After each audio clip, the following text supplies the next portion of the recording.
رسوله الكريم أما بعد فأعوذ بالله من الشيطان الرجيم بسم الله الرحمن الرحيم رب اشرح لي صدري ويسر لي أمري واحلل عقدة من لساني يفقهوا قولي۔ ہم میں سے کون ہے جس سے کبھی غلطی نہ ہوئی ہو، جس سے کبھی کوئی گناہ نہ ہوا ہو؟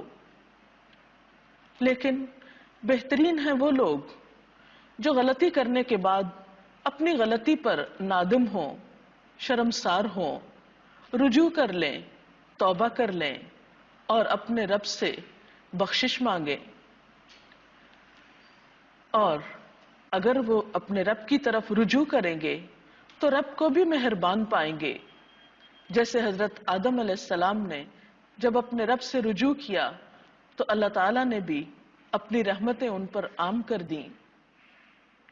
قرآن پاک میں اللہ سبحانہ وتعالیٰ فرماتے ہیں قُلْ يَا عِبَادِيَ الَّذِينَ أَسْرَفُوا عَلَىٰ أَنفُسِهِمْ لَا تَقْنَطُوا مِن رَحْمَةِ اللَّهِ إِنَّ اللَّهَ يَغْفِرُ الذُّنُوبَ جَمِيعًا إِنَّهُ هُوَ الْغَفُورُ الرَّحِيمُ۔ اے نبی صلی اللہ علیہ وسلم، آپ کہہ دیجئے کہ اے میرے بندو جنہوں نے اپنی جانوں پر زیادتی کی ہے، اللہ کی رحمت سے مایوس نہ ہو جاؤ، یقیناً اللہ سارے گناہوں کو معاف کر دیتا ہے، وہ تو غفور الرحیم ہے۔ سورۃ الشورى میں بھی اللہ سبحانہ وتعالیٰ فرماتے ہیں وَهُوَ الَّذِي يَقْبَلُ التَّوْبَةَ عَنْ عِبَادِهِ وَيَعْفُو عَنِ السَّيِّئَاتِ وَيَعْلَمُ مَا تَفْعَلُونَ۔ اور وہ اللہ ہی وہ ذات ہے جو اپنے بندوں کی توبہ قبول کرتا ہے اور برائیوں سے درگزر فرماتا ہے، حالانکہ تم سب لوگوں کے اعمال کا اسے علم ہے۔ تو بات یہ ہے کہ جو کچھ بھی ہم کرتے ہیں، جہاں بھی ہم کرتے ہیں، سب کے سامنے کوئی کام کریں یا چھپ کر کریں، وہ تو سب کچھ جانتا ہے۔ اور پھر کوئی جگہ ایسی بھی نہیں کہ جہاں ہم ان گناہوں سمیت اللہ رب العزت سے چھپ جائیں اور ہم اس کی پکڑ سے بچ جائیں۔ تو اس کا بہترین طریقہ اس نے ہمیں یہ بتایا ہے کہ تم اپنی غلطی کا اعتراف کر کے میرے حضور توبہ کر لو، غلطی کو چھوڑ دو، پلٹ آؤ۔ یہی راستہ انسان کے فائدے میں ہے۔ وہ خود فرماتا ہے یا ایھا الذین آمنوا، اے لوگو جو ایمان لائے ہو، توبو الی اللہ توبۃ نصوحا، اللہ سے توبہ کر لو، خالص توبہ۔ عسیٰ ربکم ان یکفر عنکم سیئاتکم، بعید نہیں کہ اللہ تمہاری برائیاں تم سے دور کر دے، وَيُدْخِلَكُمْ جَنَّاتٍ، اور تمہیں ایسے باغوں میں داخل کر دے، تجری من تحتها الانہار، جن کے نیچے نہریں بہہ رہی ہوں گی۔ تو گویا غلطی کرنے کے بعد اگر کوئی شخص سچے دل سے توبہ کر لیتا ہے تو اللہ تعالیٰ کی طرف سے اس کے لیے وعدہ ہے کہ اس کی برائیاں اس سے دور کر دی جائیں گی اور اسے جنت کے باغوں کا مستحق بنا دیا جائے گا۔ اور رمضان یہ تو ہے ہی سراسر اپنے گناہوں کی معافی کا موقع۔ نبی صلی اللہ علیہ وسلم نے فرمایا من صام رمضان ایمانا واحتسابا غفر له ما تقدم من ذنبه، کہ جس شخص نے ایمان اور احتساب کے ساتھ رمضان کے روزے رکھے تو اس کے پہلے گناہ معاف کر دیے جاتے ہیں۔ لیکن اگر کوئی شخص رمضان کا موقع پا کر بھی پھر گناہوں کی بخشش نہ کروا سکے تو ایسا شخص محروم ہے۔ حضرت کعب بن عجرہ رضی اللہ تعالی عنہ کہتے ہیں کہ نبی صلی اللہ علیہ وسلم نے لوگوں سے کہا تم لوگ ممبر کے پاس جمع ہو جاؤ۔ چنانچہ ہم سب ممبر کے پاس جمع ہو گئے۔ حضور اکرم صلی اللہ علیہ وسلم تشریف لائے۔ جب آپ نے پہلی سیڑھی پر قدم رکھا یعنی ممبر کی تو فرمایا آمین، پھر جب دوسری سیڑھی پر قدم رکھا تو فرمایا آمین، جب تیسری سیڑھی پر قدم رکھا تو فرمایا آمین۔ خطبہ دینے کے بعد جب آپ ممبر سے اترے تو ہم لوگوں نے کہا اے اللہ کے رسول صلی اللہ علیہ وسلم، ہم نے آج آپ سے وہ بات سنی ہے جو کبھی نہیں سنتے تھے۔ آپ نے فرمایا، جب میں پہلی سیڑھی پر قدم رکھ رہا تھا تو جبریل امین تشریف لائے اور فرمایا، وہ شخص تباہ ہو جس نے رمضان کا مہینہ پایا اور اپنی بخشش نہیں کرائی۔ تو میں نے کہا آمین۔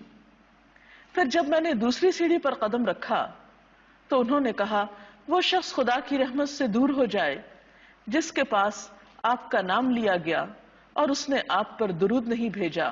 تو میں نے کہا آمین۔ پھر جب تیسری سیڑھی پر قدم رکھا تو جبریل نے کہا علیہ السلام، وہ شخص خدا کی رحمت سے دور ہو جائے جس نے اپنے ماں باپ دونوں کو یا ان میں سے ایک کو بڑھاپے کی حالت میں پایا اور ان کی خدمت کر کے جنت میں داخل نہیں ہوا۔ تو اس حدیث سے پتہ یہ چلتا ہے کہ رمضان المبارک کا مہینہ گناہوں کی معافی کا ایک بہترین موقع ہے۔ اگر کوئی شخص اس موقع کو گنوا دیتا ہے تو وہ شخص سراسر اللہ سبحانہ و تعالیٰ کی رحمت سے محروم ہونے والا ہے۔ اس لیے ہم سب کو اس موقع سے بہترین فائدہ اٹھانا چاہیے، اور یہ بھی یاد رکھیے کہ کچھ گناہ ایسے ہوتے ہیں جنہیں نیکیاں خود بخود دھوتی رہتی ہیں۔ قرآن پاک میں آتا ہے، ان الحسنات یذہبن السیئات، کہ نیکیاں گناہوں کو مٹا دیتی ہیں۔ لیکن کچھ گناہ ایسے ہوتے ہیں جن کے لیے انسان کو نیکیوں کے ساتھ ساتھ خاص طور پر توبہ کرنی چاہیے، تعالیٰ کے حضور دعا کرنی چاہیے، استغفار کرنی چاہیے، اور رمضان اس کا بہترین موقع ہے۔ عام حالات میں بھی اللہ سبحانہ و تعالیٰ کی رحمت کے دروازے ہر وقت کھلے رہتے ہیں۔ حقیقت میں یہ بات انسان کے فائدے میں ہے کہ جب بھی اس سے گناہ ہو، اسے گناہ کا احساس ہو، تو توبہ کرنے میں دیر نہ لگائے، دن ہو یا رات فوراً اللہ سبحانہ و تعالیٰ کی طرف رجوع کر لے۔ حضرت ابو موسیٰ اشعری نبی صلی اللہ علیہ وسلم سے روایت کرتے ہیں کہ آپ صلی اللہ علیہ وسلم نے فرمایا، اللہ عز و جل رات کے وقت اپنا ہاتھ پھیلاتا ہے تاکہ دن میں گناہ کرنے والا توبہ کر لے، پھر دن کے وقت اپنا ہاتھ پھیلاتا ہے تاکہ رات میں گناہ کرنے والا توبہ کر لے، حتیٰ کہ سورج مغرب سے طلوع ہو جائے۔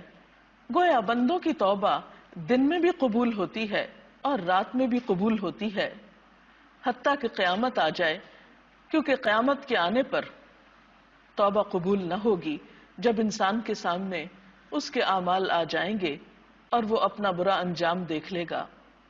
اس وقت پلٹنا کچھ معنی نہیں رکھتا، اس لیے کہ اس وقت تو ہر شخص اپنے گناہوں کو دیکھ کر نادم ہوگا ہی، لیکن وہ وقت تو پھر صرف حسرت و یاس کا وقت ہوگا، ندامت کا وقت ہوگا، توبہ کا وقت نہیں ہوگا۔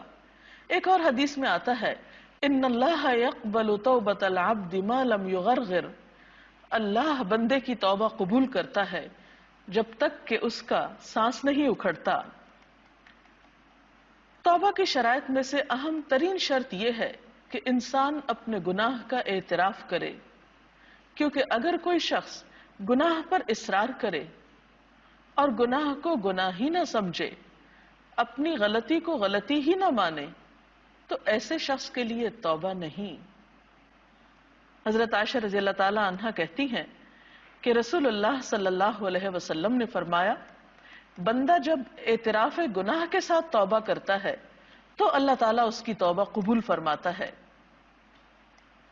پھر اسی طرح آپ صلی اللہ علیہ وسلم جو کہ گناہوں سے پاک تھے، معصوم تھے، لیکن اس کے باوجود دن میں کئی بار توبہ کیا کرتے تھے۔ نبی صلی اللہ علیہ وسلم نے فرمایا، لوگو اللہ کی طرف توبہ کرو اور اس سے بخشش طلب کرو، بے شک میں ایک دن میں 100 مرتبہ توبہ کرتا ہوں۔ اگر اللہ کے رسول صلی اللہ علیہ وسلم کا حال یہ تھا تو پھر ہمارا اپنے بارے میں کیا خیال ہے؟ حضرت عبداللہ بن عمر کہتے ہیں کہ ہم رسول اللہ صلی اللہ علیہ وسلم کی توبہ استغفار گنتے تھے ایک مجلس میں آپ 100 بار کہتے تھے رب اغفر لی وتب علی انک انت التواب الغفور، اے میرے رب مجھے بخش دے، میری توبہ قبول فرما، تو یقیناً توبہ قبول کرنے والا اور بخشنے والا ہے۔ توبہ نہ صرف یہ کہ انسان کی آخرت کے لیے مفید ہے، بلکہ انسان کی دنیا کے لیے بھی سکون کا سبب ہے۔ ہم دیکھتے ہیں کہ جب انسان سے کوئی گناہ ہوتا ہے، کوئی زیادتی کا کام ہو جاتا ہے، انسان جب اپنے رب کو ناراض کرتا ہے تو یہ نہیں ہو سکتا کہ پھر وہ مطمئن زندگی بسر کر سکے، وہ پرسکون رہ سکے۔ بھلا اپنے محسن کو ناراض کر کے بھی کوئی خوش ہو سکتا ہے؟ ہرگز نہیں۔ ایسے میں پھر کیا کرنا چاہیے؟ فوراً رجوع کرنا چاہیے۔ گناہ سے دل پہ سیاہ نقطہ پڑ جاتا ہے، بندہ اگر توبہ کر لے تو وہ نقطہ دھل جاتا ہے، اور اگر توبہ نہیں کرتا تو وہ سیاہی پھیلنے لگتی ہے، حتیٰ کہ پورا دل سیاہ ہو جاتا ہے۔ استغفار دلوں کا زنگ دھو ڈالتا ہے۔ حضرت انس سے روایت ہے کہ نبی صلی اللہ علیہ وسلم نے فرمایا دلوں پہ بھی زنگ لگ جاتا ہے جیسے تانبے پہ زنگ لگ جاتا ہے، اور دلوں کا زنگ دور کرنے والی چیز استغفار ہے۔ تو چمکتے دل کے لیے، پرسکون دل کے لیے، ڈپریشن کے علاج کے لیے، غموں کے بوجھ سے نجات کے لیے بہترین نسخہ استغفار کرنا ہے، کیونکہ اگر ہم اس بوجھ کو لیے رہیں تو یہ دونوں طرح سے ہماری جسمانی اور روحانی صحت کے لیے بہت نقصان دہ ہے۔ اگر مخصوص کلمات کے ساتھ اللہ تعالیٰ سے بخشش طلب کی جائے، اور خصوصاً ان کلمات کے ساتھ جو اس کو پسند ہیں، تو انسان کی بخشش کی امید زیادہ کی جا سکتی ہے۔ وہ کلمات کون سے ہیں؟ وہ کلمات وہ ہیں جو اللہ کے رسول صلی اللہ علیہ وسلم نے ہمیں سکھائے ہیں۔ ان میں سے چند ایک، مثلا مختصر ترین کلمہ استغفر اللہ، اللہم اغفر لی، استغفر اللہ ربی من کل ذنب واتوب الیہ۔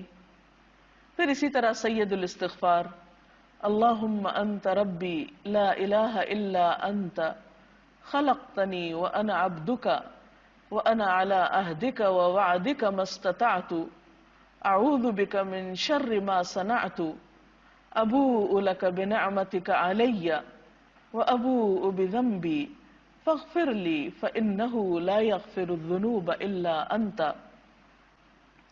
اس کا ترجمہ کچھ یوں ہے کہ اے اللہ، تو ہی میرا رب ہے، تو نے مجھے پیدا کیا،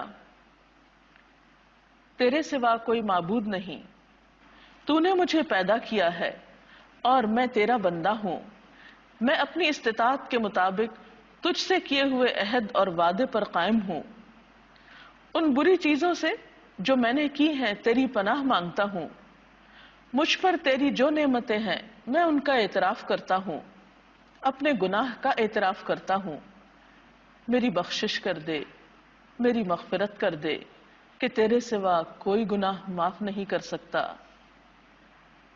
حضرت شداد بن اوس سے روایت ہے کہ آپ صلی اللہ علیہ وسلم نے فرمایا جو شخص صبح یا شام یہ دعا پڑھے گا، اگر وہ اسی دن میں مر جائے یا رات میں مر جائے تو وہ جنت میں داخل ہوگا۔ یہ کلمات کچھ زیادہ طویل بھی نہیں، تھوڑی سی کوشش سے انہیں زبانی یاد کیا جا سکتا ہے، اور اگر زبانی یاد نہ ہو سکے تو دیکھ کر بھی پڑھ سکتے ہیں۔ لیکن یہ یاد رکھیے کہ محض چند عبارتوں کے دہرانے سے بخشش نہیں ہوتی جب تک ہمارا دل اس میں شریک نہیں ہوتا، ہماری نیت اور ارادہ بخشش کا جب تک نہیں ہوتا۔ تو اس لیے اگر ہم واقعی چاہتے ہیں کہ ہم گناہوں کے بوجھ سے آزاد ہو جائیں اور ہم اللہ رب العزت کے قریب ہو جائیں، ہم اس کے نیک بندوں میں شامل ہو جائیں، اس کے جنت اور اس کی رحمت میں ہمیں پناہ ملے، تو اس کے لیے ضروری ہے کہ سب سے پہلے ہم اپنے گناہوں پر شرمندہ ہوں، پھر عہد کریں کہ آئندہ ہم یہ غلطی نہیں کریں گے، اور اس کے بعد اس سے بخشش کی دعا کریں، تو امید ہے کہ اللہ رب العزت ضرور بخش دیں گے۔ استغفار کے یہ کلمات آپ دن میں، رات میں، کسی بھی وقت پڑھ سکتے ہیں، لیکن خصوصاً اگر قبولیت کے اوقات میں پڑھے جائیں تو زیادہ مؤثر ہیں، مثلاً سحری کے وقت، افطار کے وقت، نمازوں کے بعد، اور اس کے علاوہ چلتے پھرتے بھی، کیونکہ استغفار نہ صرف گناہوں کی بخشش کا ذریعہ ہے بلکہ ہر غم اور ہر دکھ سے آزادی کا نسخہ بھی ہے۔ تو اللہ تعالیٰ سے دعا ہے کہ وہ ہمیں توبہ اور استغفار کی توفیق عطا کرے۔